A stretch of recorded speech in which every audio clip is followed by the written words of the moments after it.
Alhamdulillah, wassalatu wassalamu ala Rasulullah. Amma ba'd, assalamu alaikum wa rahmatullahi wa barakatuh, my dear sisters in Islam. And inshallah, continuing with the sisters halaqa from Minhaj al-Muslim, Abu Bakr al-Jazairi, hafidhahullah. And before we start, I have some good news, and I see the sister here, so we're going to announce it. Is that okay with you? Alright. I believe it's Sister Tracy. Okay, alhamdulillah. Sister Tracy, alhamdulillah, embraced Islam just a few days ago. And so congratulations, welcome to the biggest family you'll ever have in your life. And alhamdulillah, may Allah subhanahu wa ta'ala give you steadfast to be hold on to La ilaha illallah Muhammadur Rasulullah till we go to Jannah. Ameen, inshallah. So there are some sisters here that they're in the same boat, and hopefully they can come and contact you or talk to you after the halaqa, inshallah. And again, we're all here for you to help you through the transition and the company that you can keep, inshallah. So welcome over. Continuing from the Minhaj al-Muslim, as we talked about last week, as we talked about al-witr. So let's recap it quickly. What is the hukm? What is the ruling for al-witr? Anyone know? Yes, please? Okay, sunnah wajibah or sunnah mu'akkada? Very good, indeed. Alright, how many ways can you do the witr as? Okay, 3. You can do 3 together, or you can do 2 and 1, and so on. Very good indeed. Fantastic. Now, what else did we learn last week? Yes, Abdi? Prophet Muhammad sallallahu alaihi wasallam, as you will see here in Halaqa September, as we'll talk about tonight, about nawafil and tatawwa, all these issues we're going to talk about inshallah, hopefully this evening, and then we can recap it.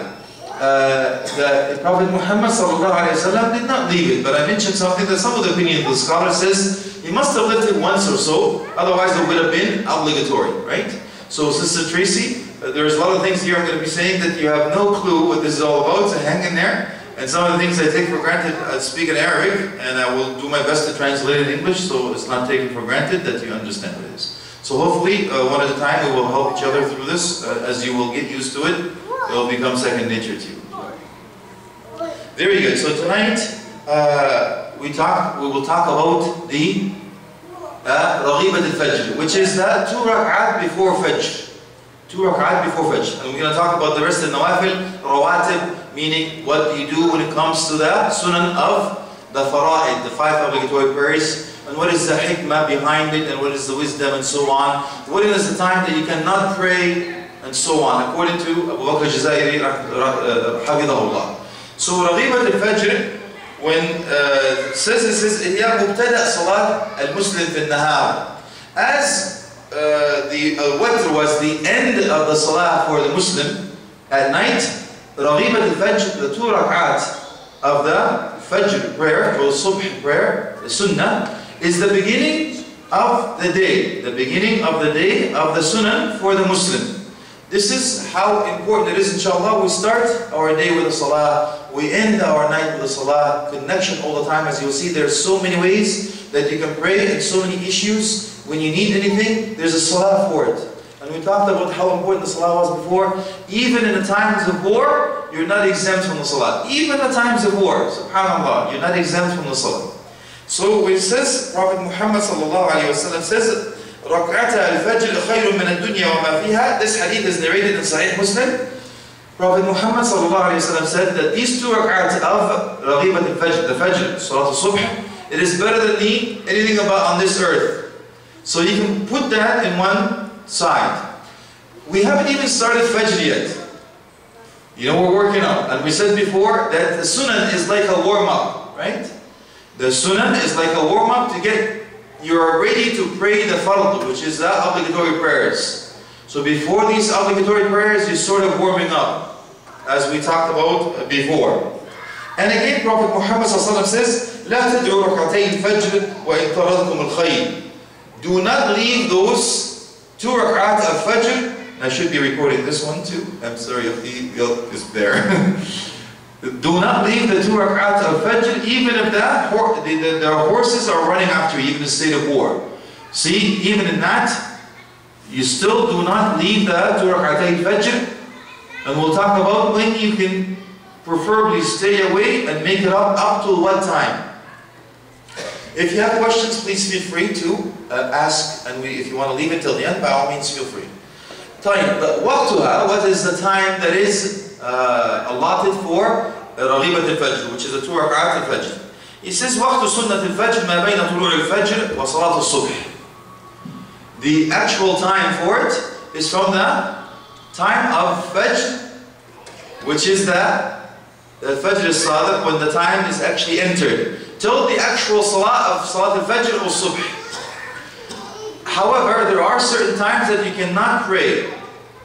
But as soon as the time for Fajr starts, when the Adhan starts, up till you pray the actual Fajr prayer, you can stay and pray 2 rak'at for al-Fajr. Okay. However, please understand that if you do not pray it, and if you forgot to pray it, the hadith states, وَمَنْ لَمْ يُصَلِّ رَكْعَتَيِ الْفَجْرِ حَتَّى تَطْلُعَ الشَّمْسُ فَلْيُصَلِّهَا. Okay? So if you have not prayed the 2 rak'at for Fajr up to the sun being risen, you still can pray. This hadith in Bayhaqi, and the sanad is jayyid. Okay? It is sound. Those who sleep, you forgot, you went to sleep, it is preferred for you to stay after the sun is risen for about 20 minutes. Because among the 5 times that you're not allowed to pray, most of the people think it's 3 times. But Abu Bakr al-Jazairi, Hafidahullah, he actually gives it more indication and more specific times, and he breaks it down to 5. So we'll talk about that inshallah. So he says, if you do sleep, he says, Prophet Muhammad he's given a command, he says, فَأَذَّنَ بِلَالٍ, they actually forgot, they went to sleep. They were in battle, in one of the battles, and they forgot, they went to sleep till the sun is risen. But Prophet Muhammad says, أَمَرِ بِلَالٍ أَن يُؤَذِّنْ, he gave a command to Bilal, al-Habashi radiallahu anhu, Sahaba al-Ajma'in, to give an adhan, and they still prayed the 2 rak'atay al-Fajr, and then they prayed the actual obligatory prayer when it comes to Fajr time. This hadith is in Sahih Bukhari. Sifatuha is how do you pray then? He says the Sunnah al-Fajr, those 2 rak'at are very light, khafifatan. They're very light. It is not supposed to be prolonged. Okay? Even Aisha, as you will see in the hadith here, Aisha radiallahu anha says, وَكَانَ رَسُولُ اللَّهِ صَلَّى اللَّهُ عَلَيْهِ وَسَلَّمْ يُصَلِّي رَكْعَتَيْنِ قبل الغداء فيخففها حتى إني لا أشك أقرأ فيها الفاتحة الكتاب أم لا.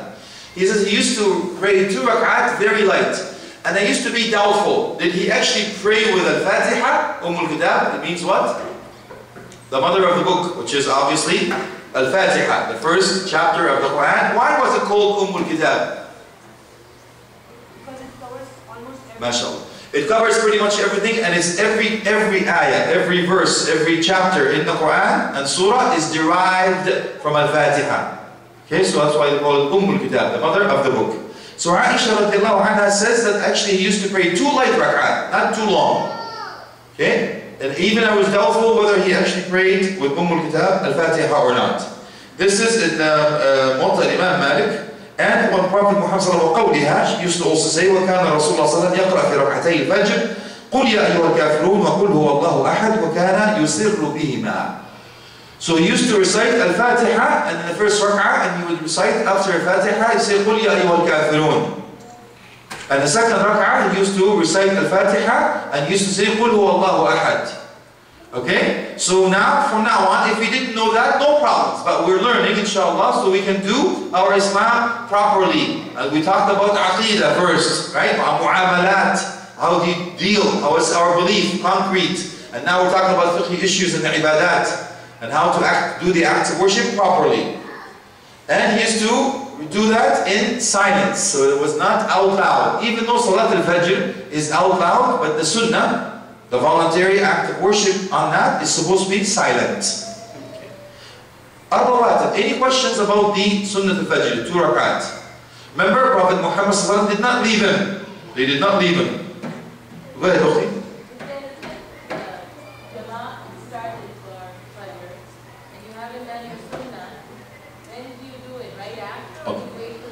Very good. The sister is asking, just in case you could not hear, sister, if you actually come into the masjid and you see the jama'ah starting and you have not prayed your sunnah yet, what do you do? I go with the opinion that you should pray the fard first, the obligatory prayer first.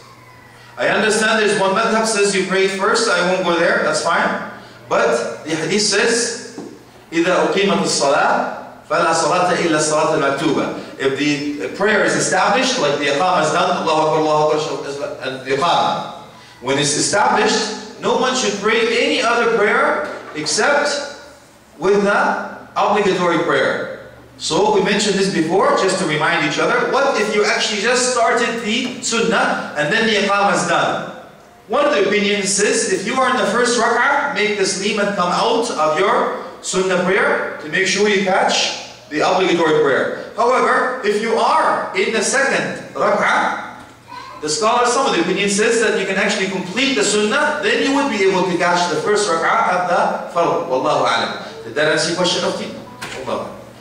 Any other questions regarding the Raghibat al-Fajr, 2 rak'at? We mentioned the Prophet Muhammad ﷺ as he was with the al-Witr. He did not leave these even when he was traveling. But we said there is an exception, otherwise it would have been an obligatory. Wallahu a'lam. Al-Rawatib, he has a unique opinion on this one, but I'll go with the 12 rak'ats according to the hadith. Rawatib is a sunan that is attached to fara'id. The Rawatib, one hadith says they're 10, one other says 12. Either or, we'll take the one, inshallah, that, Allahu musta'an, that we know. If somebody tells you Sunan al-Rawatib, are the Sunan that is attached to Faridah, right? So it's before Fard or after Fard? Before an obligatory prayer or after an obligatory prayer? Yeah? Yes. So the Rawatib are attached to an obligatory prayer. So for example, there's 2 rak'at before Fajr. So it's attached to Fajr. So is this a Rawatib? It is a Rawatib. As we will talk about nafl and tatawwu'. Okay? Any active other voluntary on top of that. We'll talk about what they are and how important they are. Okay? So if you know that the sunnah is attached to an obligatory prayer, they're going to be called a Rawatib. So it is conditional or is linked to an obligatory prayer. And there are 4 rak'at before Dhuhr, 2 rak'at after Dhuhr. Hang in there, Ukhti. I know all this stuff sounds like Chinese to you right now. I love Chinese people, don't get to me. I mean, something that you're not familiar with, that's what I mean. And then there is one hadith that says something before Asr, but it is not among the Rawatib, it says the Sunnah. The difference of opinions. And there are 2 rak'at after Maghrib and 2 rak'at after Isha. And that's the 12 rak'at that the hadith says if you pray those 12 rak'at, Allah will build a castle for you in Jannah. Ya salam. Very easy castle, alhamdulillah. 12 rak'at, you get a castle, Allahu Akbar. A brick of silver, a brick of gold, mashallah. You don't have to pay too much down payment, Ukhti. Just 12 rak'at is better for you, Allah builds a castle for you. Ya salam. And the tent, remember a tent? What is the tent made of? A pearl, ya salam. Beautiful. How much do you know what? You don't have to go to, you drive for hours up north in order for you to find a nice land where it's secluded, where you do camping. Then you put up the tent, then you have to take out the tent, and you pack, and you unpack, and all that stuff. All you have to do is, inshallah, follow the Quran and Sunnah, Allah, you get everything you want. Yes, sir, please go. I have a question regarding the Isha prayer. In Halaqa, they pray 4 rak'at sunnah before Isha as well, and 2 rak'at. Yeah. I don't go too much in a different of the madhahib, that's fine. I tell you, follow your madhab. No problems. We have to follow the scholars. If we don't know, we can follow scholars according to the best of our ability. However, I always put a disclaimer. If you know that this opinion now has been discovered, according to the majority of scholars, this hadith is da'if or mawdu', it's fabricated or weak, or there is a hadith that contradicts that is authenticated as higher, we go with a stronger hadith, and you will be following your own madhab because we discussed this before. All of the madhab, all of the scholars, may Allah have mercy upon them all. We respect them all. They said, if the hadith is sahih, the authentic hadith, prophetic tradition, contradicts what I'm saying, follow the authentic hadith. That means you will still be following your madhab. You're not contradicting the school of thought, inshallah. Yes, sir. But I couldn't find the hadith regarding that. No problems. I stick with the Quran and Sunnah, and the hadith is there, so I stick with it. If there's none that says that you can pray 4, so if it's nawafil, no problem. So we said that there's 2 when you come to the masjid, and there's 2 between the adhan and the iqamah, right? There are certain things, and 2 for wudu, if you make ablution. So there are certain things that you can, the intention is for those nawafil, inshallah, or tatawwa, for a voluntary act accordingly. Wallahu a'lam. However, there is a hadith here that I'm going to recite, amanat al-ilm, according to Abu Bakr, Jazallahu khairan, Hafidahullah. He says rak'atan. Among the school of thoughts, that they actually go 2 rak'at before dhuhr, not 4. So he says rak'atan qabla dhuhr wa rak'atan ba'dihima, and 2 rak'at after dhuhr. He says wa rak'atan qabla al-asr, and he includes 2 rak'at before asr. Wa rak'atan ba'da al-maghrib, and he goes back in line with the rest of the hadith that we mentioned before. 2 rak'at after maghrib, and 2 rak'at or 4 after isha. لقول ابن عمر رضي الله عنهما, he says حفظت من النبي صلى الله عليه وسلم 10 ركعات 10 ركعات ركعتين قبل الظهر وركعتين بعدهما وركعتين بعد المغرب وفي بيته وركعتين قبل الصبح. So these are the ones that he mentioned, that I mentioned earlier, inshallah. والله أعلم. طيب, وقول عائشة رضي الله عنها, عائشة narrates رضي الله عنها عن أمهات المؤمنين أجمعين, he says كان الرسول صلى الله عليه وسلم لا يدع 4 قبل الظهر. He says that Prophet Muhammad sallallahu alayhi wa sallam, he used to always do 4 rak'at before dhuhr. Okay, and this, again, the hadith is Sahih Bukhari, and the one before that was muttafaqun alayhi, agreed upon between Bukhari and Muslim. And we mentioned before, just to get you up on what is the difference between, if you mention the hadith, it's mentioned in Sahih Bukhari and Sahih Muslim, and what is the difference when you say muttafaqun alayhi, agreed upon? Just to remind you quickly. Right. Fantastic. The same sanad, the same method, same everything, that's agreed upon. So the narrators, everything, the chain, everything is the same. But if there may be a very slight variance, so you say it's mentioned Bukhari, it's mentioned in Muslim separately. Ahsan, very good of me. طيب, if we talk about tatawwa, any act of volunteer now, here's what we have. He says that Prophet Muhammad ﷺ, continuing with the rawatib, he says, وَلِقَوْلِهِ صلى الله عليه وسلم مَا بَيْنَ كُلِّ أَذَنَيْنِ صَلَاةٌ. So he says between 2 calls, meaning the adhan and the iqamah, 2 rak'at. So from now on, if you hear the adhan, ukhti, and there is time for the iqamah, you can pray 2 rak'at. If you hear the adhan and there is time before the iqamah, you can pray 2 rak'at according to this hadith. There's another hadith specifically for al-maghrib, salat al-maghrib. There are some people that don't pray 2 rak'at before maghrib, and some people pray 2 rak'at before maghrib. Don't fight over it. If the masjid prays 2 rak'at, pray 2 rak'at. If the masjid does not pray 2 rak'at, don't pray 2 rak'at. No problems. Because the hadith says, when Prophet Muhammad was asked, أَنُصَلِّي قَبْلَ الْمَغْرِبِ, and after the adhan, he says, صَلُّوا, pray 2 rak'at before maghrib. He was asked twice, he answered the same answer. The 3rd time he says, لِمَنْ يَشَاءُ, for whomever he wishes. Okay? So, meaning, if the adhan is there, and the imam that prays in this masjid, or the people are used to pray 2 rak'at, pray with them, don't fight. Okay? You know, where is this coming from? And all that. Please don't be a mufti, akhi al-mufti. Just, wallahi, may Allah bless you all, inshallah, for your, as much as you can, but at least make sure that you follow the Quran and Sunnah with anything that you have as a proof, inshallah. After this, he says, لِمَنْ يَشَاءُ, whomever he wishes. So if you wish to do it, by all means. If you wish, you don't want to do it, no problems. Okay. Now he says, وَقَوْلِهِ رَحِمَ اللَّهُ رَأَنْ صَلَّى 4 قَبْلَ الْعَصْرِ. Allah subhanahu wa ta'ala has mercy upon a person that prays 4 rak'at before Asr. Okay? So now we can also pray 4 rak'at before Asr. According to this hadith, Allah has mercy upon a human being that prays 4 rak'at. Rak'at meaning a unit of prayer. Very good. Before Asr, inshallah. And this hadith is in Tirmidhi, وَهُوَ Hasan. Hasan is part of the Sahih. Sound is part of the authentic, inshallah. It's just a little lower on that level.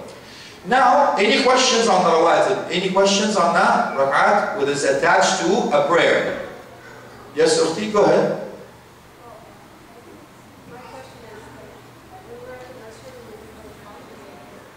Sorry?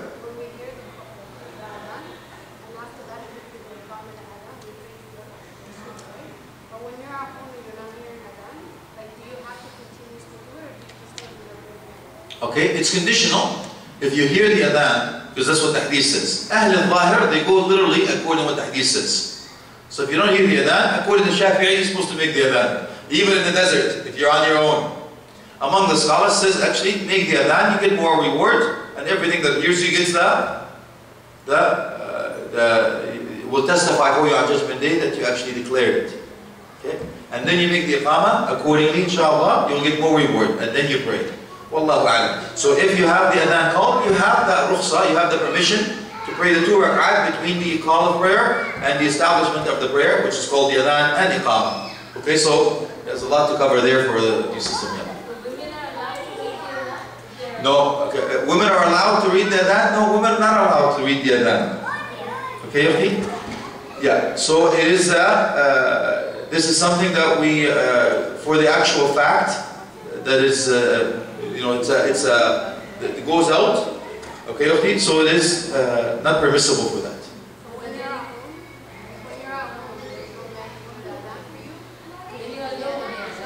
I'll have to ask Ukhti, forgive me. I'll have to ask. Yes. Recorded, not a problem, but some, maybe the Ahnaf, Abu Hanifa rahmatullah alayhi, they says, they don't accept this recording. Okay? Not all, I mean we accept, but the Abu Hanifa rahmatullah alayhi, he says because the adhan, it's an act of worship. The adhan is a ibadah. And he says for every ibadah, for every act of worship has to have a niyyah, intention. So what's the niyyah of this computer, or what's the niyyah of this recording to do it? However, it's just a declaration that the time has come in, but according to him, it's not accepted. Wallahu a'lam, God knows best. Yes, Ukhti? Yes, no problems. A 7-year-old, can he do the adhan? Yes, he can. The 7-year-old led the prayer, because according to the hadith, he led the prayer. Prophet says, you are the amir. Because what was the condition? He memorized the Quran. He was the most memorizing the Quran. That's the measuring stick. Okay? So it's not the age, it's the knowledge of the Quran, how to recite the meaning and the ahkam and the tajweed and all that. Then we go into different, if they're the same, they go in the sunnah, if they're the same, then it's the age and so on. Wallahu a'lam. Yes, Ukhti, go ahead. Is there a preference?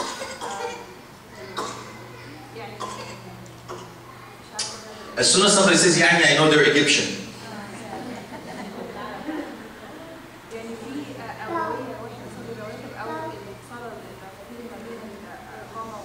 Okay.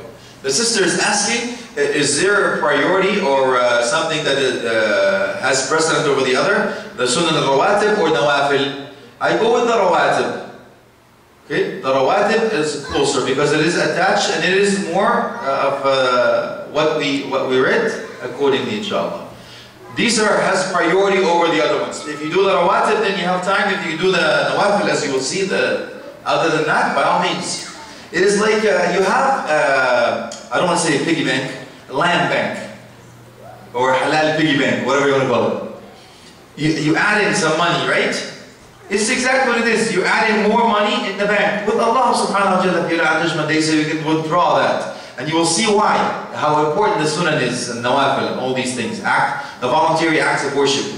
It's very important on Judgment Day, Ukhti, because according to the hadith, you will see the reward that will come in the end, inshallah. Okay, wallahu a'lam. Yes, Ukhti?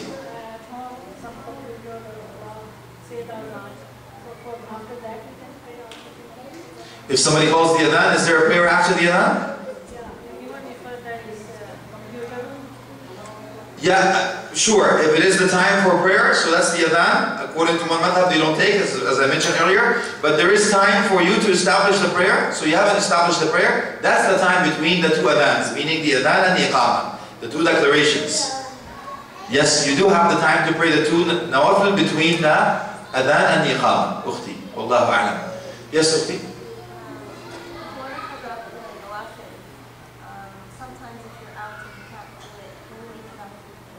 Okay, the sister is asking, what if you're out and you can't do the nawafil or the sunnah? When can you do it? The Sahaba radiallahu anhum ajma'in. Sorry. Sunnah al-rawatib. Okay, the sister is asking, if you miss sunnah al-rawatib for you going out shopping or visiting or whatever trip it is, can you make them up? There are some of the Sahaba radiallahu anhum ajma'in used to make it up. We're not asked to do that, but they were so haris. They were so cautious that they don't want to miss anything. They don't want to add it.